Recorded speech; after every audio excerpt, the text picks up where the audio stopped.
Hello, this is Liz Emis, the Minister of Education at First United Methodist Church in Omaha. It is a bit dreary today, and you can hear my email. So I might look a little washed out because we don't have a lot of sun going on. But I did want to talk with you today and hear from you today. Today, when I'm recording this, is Monday, the 27th of October. We had our trunk or treat yesterday, and it was a lot of fun.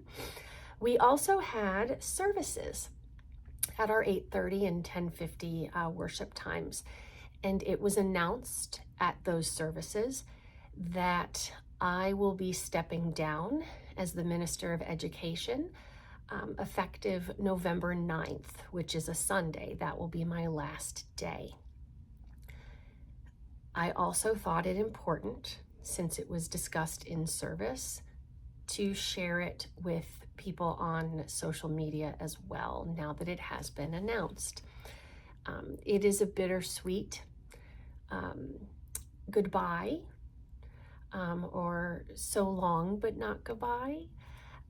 My family and I are looking at, new options and new opportunities for us. And so it was clear that we would need me to step down.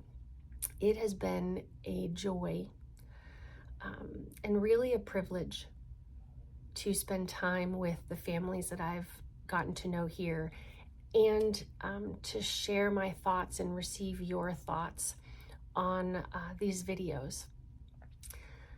I've been trying to figure out how, if there's a message that I should offer you.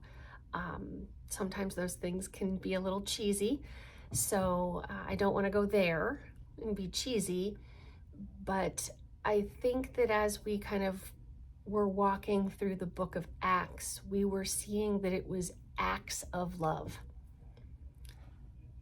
that created the kingdom. It was the people doing the work, the hard work, maintaining their ethic, being able to be self-reflective, and seeking wholeness of the people before wholeness of an institution. That's what birth is. And birth cannot be stopped, particularly love. Even when someone leaves or departs, the sadness we feel, as Marvel would tell us, is love continuing on. And so I would ask you, since it is our hands and feet that do the work of the kingdom, to stay at work, and if you haven't yet, to get to work. Brian McLaren says that we make the road by walking. And I think he's right. Faith without action is pretty hollow. So, as this is the last video that I offer you, comment below with what you're considering acting upon. What would your book of Acts look like? Where would you go to change yourself and do the work of love? Thank you for our time together. I will always cherish it. And with that, I say, Amen.